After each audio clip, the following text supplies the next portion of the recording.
This podcast is sponsored by ebookit.com, self-publishing solutions for the independent author and small press. Visit us today at ebookit.com. Welcome to the Toastmasters podcast, the official podcast of Toastmasters International.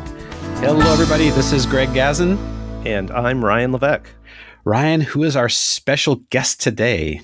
We're in a truly unique time in human history where the vast majority of the world's population is looking at and thinking about the same exact thing. And that is, of course, the COVID-19 or coronavirus pandemic that spread across the globe over the past several months.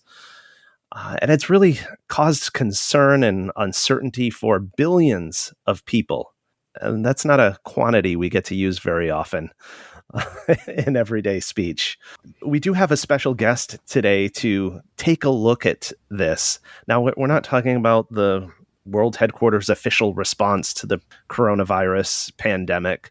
We're just looking at, it's going to be three of us, but three of the 7.6 billion people on the planet here offering some possible ways to deal with these uncertain times. We have someone who is uniquely qualified to explore this with us.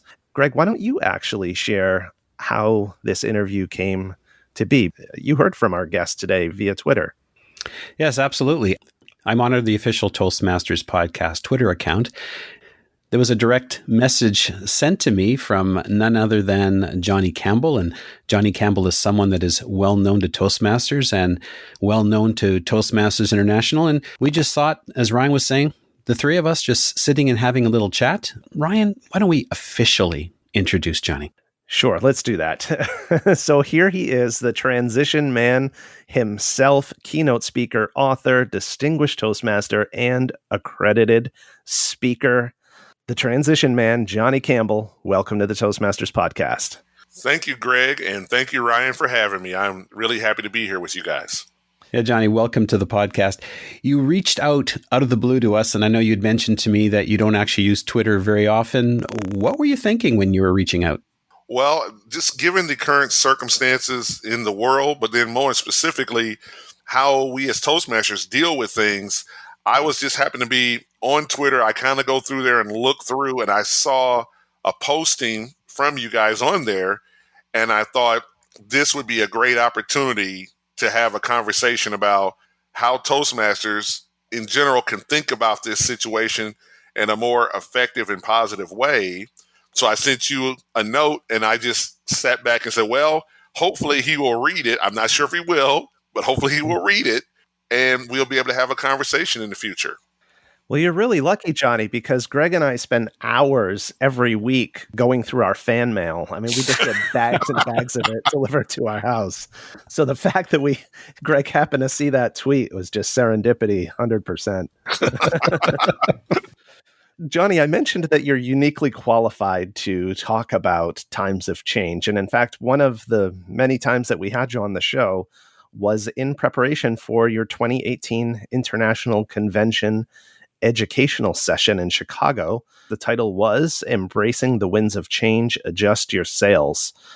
Do you want to maybe chat for a moment, sort of more broadly, about this topic of change and uncertainty, why that's so core for you and so at the heart of what it is that you speak and teach about? My quick little background on myself: before I was a speaker for the past over 20 years, I was in corporate America, and I was a part of multiple downsizings and mergers. And during that time, I was a trainer. And my job was to help the employees deal with the shifting of the culture and of the technology and of being encompassed, in other words, being acquired by a new organization. And all of those things created a lot of stress and uncertainty. And my job was to help us get through that process. As we were going through that process, I realized that the change was an event, but the transition was what we needed to go through. And then I told everyone, don't look at this as a change, but as a transition, and I shall be your transition man to get you through it. And that's how I got the name, the Transition Man. Nice. And so here you are today as our transition man. Yes. So that's perfect. Now, Johnny, the current situation aside, I think we as humans seem to be naturally programmed to resist change. In your opinion, why do you think that's the case? The reason that we resist change is because we weren't built to change. The reality is change is an event, situation, or thing. People were designed to transition to and through change. So just from a human nature, we are resistant of it because that's not what we were built to do. Also, when it comes to this idea of change, if we don't see how it improves us, how it makes us better, or if we don't see the opportunity within it, then we're resistant to the change that's coming at us. We end up on the other side of the change and we are either better or worse from the experience, hence the word transformed by the experience. Right. And right now, everyone is probably seeing things as very cloudy. So that makes it even much more difficult for them to even consider embracing the change. Exactly. And on top of that, when it comes to this change and going through it, it's all about how you see yourself, how you see the situation, and how you see yourself getting through the situation. Those are the three elements.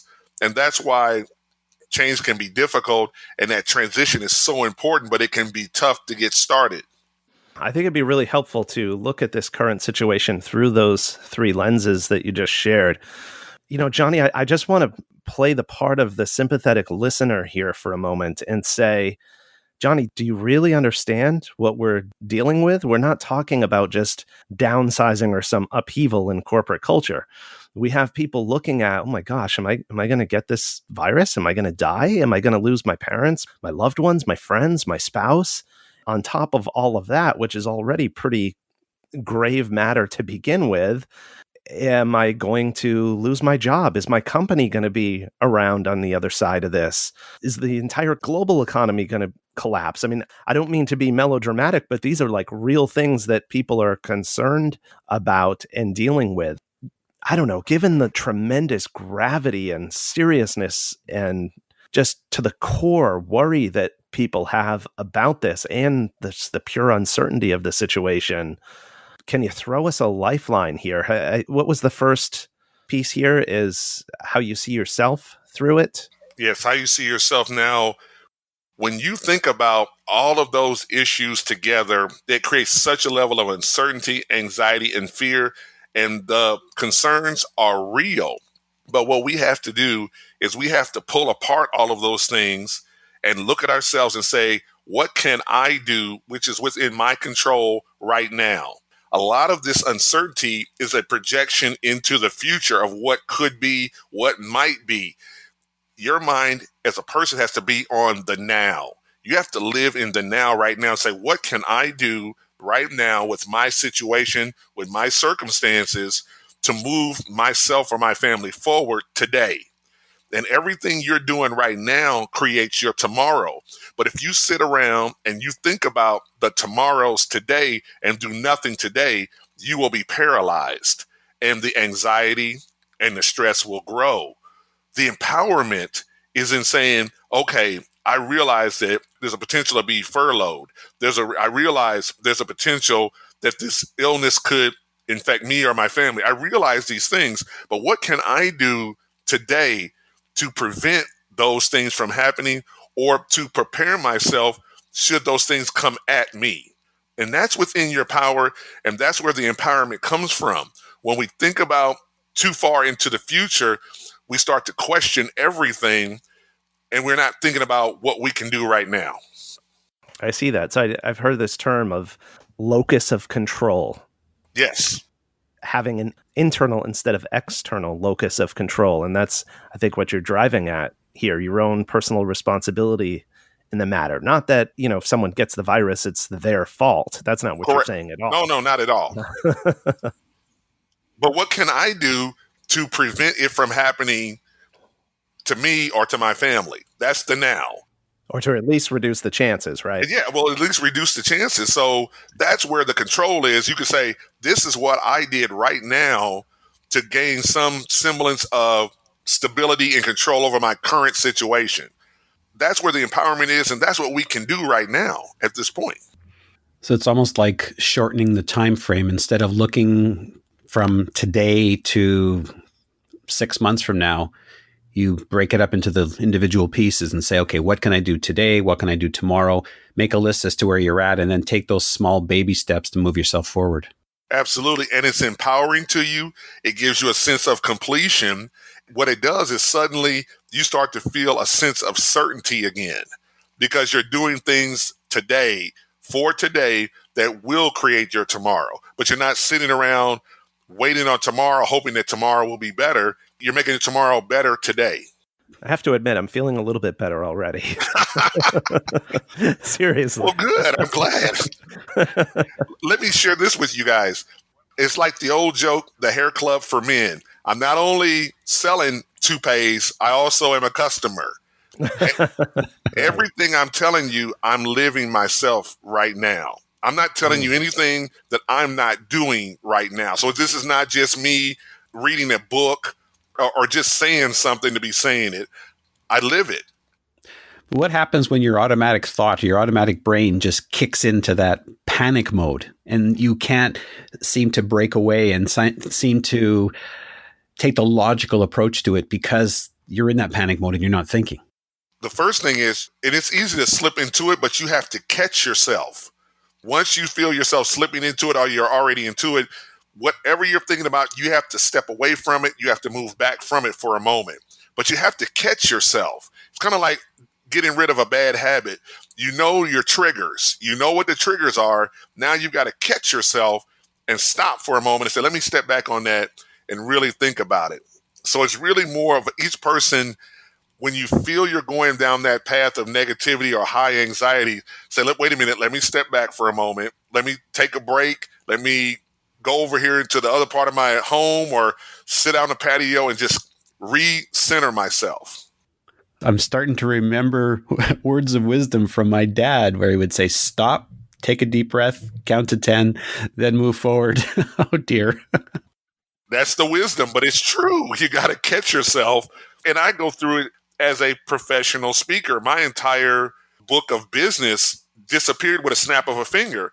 And that was traumatic for someone that makes their living traveling the country, delivering talks. And I had to step back and catch myself and say, although I can't travel to speak, there are other things that I can do to improve my situation and make things work. But I've got to do it today and right now. Wow. Okay. So what's the second component of this this trifecta here that you set us up for a few moments ago, Johnny? Well, you've got yourself, you got the situation, and you have to look at the situation that you're currently in right now. Like with COVID-19, we're in a very unusual situation. There's lots of phrases of the new normal, all of these other things here. But we have to just say, okay, what part of this do I have any control over? You know, what can I do here? Well, that's where prevention comes into play. Like we talked about, you doing the things you can to reduce your possibility of being exposed to it. You also, because of this, has affected jobs and careers. So there's a chance of being furloughed or losing your job, or you might even be working right now. And it's about, for everyone, it's a little different. That's how I look at the situation. Break it apart. Let's look at that for a second, because I know, Johnny, as a speaker, I imagine most of your time when you're not on the road, you're at home. Correct. You shared with us the other day that that your wife is one of these essential workers. Do you want to talk a little bit about what she does and how maybe she's responded to that, or how you've coached her through this situation as someone who doesn't have the quote unquote luxury of taking a break here in the midst of this? Yes. Well, my wife actually is a Toastmaster as well. And she is an equine therapist. For those that don't know what that is, that's a individual who does physical therapy on horses. And as I always tell the joke, horses don't know it's Tuesday. In other words, animals need care no matter what day it is. For those that don't know, vets are an essential worker because of what they do for a living. And so she's involved in that industry there. And so there are many people that are called essential people, and they've worked through this whole situation here. Now, because that's my wife and we're married and all of those wonderful things, one of the things that I do, because I know she has to work every day and this is highly stressful, I cook for her. So when she comes home, I cook because that takes that off of her. Not that she was cooking every meal before. We always split the duties, but I do more cooking now to make sure that she doesn't have to worry about that when she comes home or even think about that when she comes home. So that's something that as a couple, someone could do for their spouse or significant other who is an essential employee. But I've also got for you, Greg and Ryan, some other things that essential employees can do to help themselves cope with the situation. And the first one is, of course, when they get home, is to totally separate from the situation. And how do they do that? That could be through music. That could be through exercise. I've heard people talk about comedy as being a great way, watching comedies as a great way to release and to let go of that situation. Another thing an essential person can do, and everyone else can do that as well, they need a Zoom or a Skype friend if they don't have one. Someone that they can Zoom or Skype with and connect with and have a conversation outside of work with. Those things help people release. For some of my essential workers out there who are more introverted, one of the things that you can do is journal. Journal this experience that you're having right now. Journal what is going on right now. Journal what you see. Journal what you identify, because those are opportunities in the future. And that journal can become a powerful instrument for you in the future. So to journal right now would be a very powerful thing. It's something that I really believe will make a big difference. And I say that because when I was going through those mergers and acquisitions and helping people deal with everything, I journaled the experience I was having with them. That journaling became my book, it became my principles, and it became my guiding star of how I talk about change. Had I not journaled all that, I would never have remembered everything that I went through. Well, so some of the things that you're sharing is very global in nature. It applies to everyone. But it's really interesting if we start talking a little bit about Toastmasters. I'm thinking you were talking about having a friend, someone to talk to, setting up a Skype, setting up a Zoom. We have this almost this natural global family already built in. Yes. With the Toastmasters, this is one thing that's so special about the organization is that we can have these online meetings anywhere in the world. And I had the opportunity a while back to actually be on an online Toastmaster meeting before these events occurred. And this is still a wonderful way for us all to connect with one another, still have that meeting, still have that dialogue and camaraderie. So Toastmasters in itself was ahead of the curve in the sense of having these online groups. And now that we do have this in place, when things get back to a place where we can meet again, we can now have an opportunity to do both actual in meetings and also online meetings at the same club, for the same club, which will allow that club to grow and expand even more and reach more people. I think it's been absolutely fantastic. In fact, our club was up and running in a matter of a week.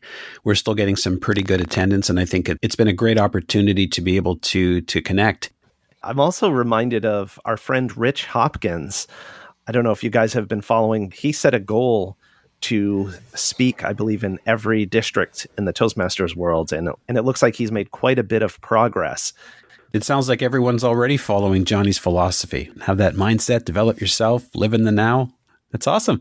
That's what it's all really all about right now. It's a terrible time in the world, but it's also a great opportunity for people to grow in ways that they never felt they had time to grow in, and to use this time for that professional and that personal development, and especially inside of Toastmasters, where you can really work on your skill set and hone your speaking ability in this environment. This is also that time to learn new skills that when this passes, you'll be more valuable to your employer.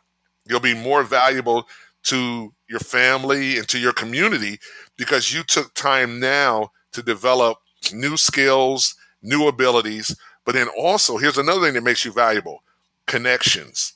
This is a wonderful time to reach out and make connections with individuals. Although I already knew you guys, this was an opportunity to reestablish a connection with you guys again and to try to see if there were opportunities for us to do something together. That's what this time period is offering as well. Inside of all the bad and tragedy, there are these nuggets of gold that live within there. And that's what we have to be looking for, is those opportunities, whether it's to develop new skills, make new connections, build new relationships. That is what this moment is also about. And those moments that you're doing right now, those are the ones that end up creating your new tomorrows. Exactly. Tell us a little bit about that third lens you were referring to. How you see yourself getting through the situation. This goes back to just you yourself, like saying, okay, a lot of times when we think about getting through something, we're not really clear on what it's supposed to look like at the end. What I call that is the promised land vision. We will get through what we're dealing with right now, but we have to first say to ourselves, what is it going to look like when we get through this? That goes back to the now again. What am I doing right now to create my tomorrow? What am I doing right now as far as relationships to create my new tomorrow? Your promised land vision of what it's going to look like on the other side of this hinges on the things you're doing right now. So any vision you have at the end of all of this is based on how you see yourself right now. And as you see yourself right now, that's what's going to drive you through what I call the transition. Because every day you say, I'm going to do this and this and this. Well, that's moving you through the transition process. And then when we get to the other side, all the things you were doing every day is what allowed you to get through and get to the other side. Wow. Sage advice. Like I said before, this is something that I live. As I tell everybody, this is my own rules of engagement. This is what I've shared with companies and people and corporations for years. But I find that now they're ready to receive, Ryan and Greg, what I'm talking about. I've always been here saying this, but I think that the moment has finally come where this is something people are ready to receive. I'll give you a quick example. I had a dear friend that was in business. He was an insurance professional, and he had a stroke, and he was paralyzed. And then when I saw him a year later, he was up, moving around, had full mobility and everything. And I asked him the question. I said, now you were paralyzed, right? He said, yep, I had a stroke, could not move. You know, how did it happen? How did you get yourself back? All he said was, every day I thought about raising up out of bed. That's all I thought about. That's all I focused on was raising up. And he said, when I finally raised up, all I thought about was swinging my legs off the bed. That's all I thought about. That's all I worked on. And then finally he said, when I could raise up and swing my legs up, all I thought about was standing up. And he said, I didn't think about walking out of the hospital. I just thought about what I needed to do to get to the next step. That was how he slowly got himself back from the stroke. And I realized that that was life as well. We have to think about what we have to do right now to get us to the next step. When we think too far ahead, there's a lot of uncertainty, a lot of fear and doubt and worry. But when we think about what we can do right now, we become very powerful people, very empowered and very resourceful when all we're thinking about is what we need to do right now. That became part of my process of helping people. Yeah, slowly but surely wins the race. Johnny, as our time comes to an end, perhaps you can share with us how people can get a hold of you if they want to find out a little bit more about the agent of change and the transition man. Oh, yeah, happy to do that. If anyone has any interest in connecting with me, they can, of course, email me, johnny@transitionman.com. They could call me at 630-460-3279, and I'll surprise you because I'll answer the phone. Then, of course, if you're interested in any of my educational materials or online trainings that I have in this area, you can go to riseupandwin.com/change, CHANGE. There you'll see my course materials on what I've been talking about here with you guys. But if a person has a question for me or is interested in the course and wants to talk to me about what else they might need, then please email me, johnny@transitionman.com. And then finally, for those that want to be a speaker, you email me and I'll send you a link to a course I created. If you want to be a better presenter, you email me and I'll send you a link to a course I created on being a better presenter called Win the Crowd. So those are the things that I have for my fellow Toastmasters. I've been a Toastmaster for 19 years, became a DTM in 2.5 years, became an accredited speaker. The Toastmasters is just a special place in my life, and I'll always be a Toastmaster. I almost feel like we have to play some theme music right now. Johnny the Transition Man. We just need some theme music.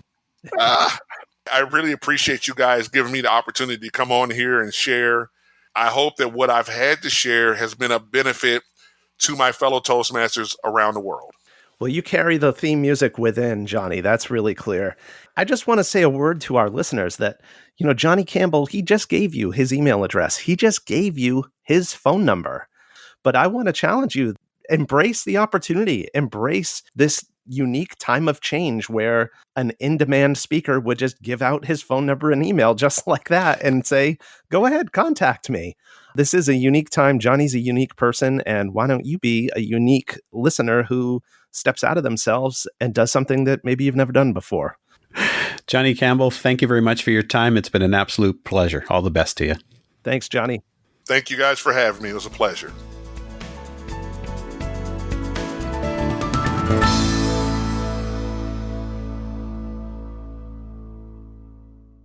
Isn't it about time you published that book you've been thinking about? We can help with that. At ebookit.com, we've been providing authors and small presses with ebook publishing services since 2010. Visit us today at ebookit.com and let us know how we can help you.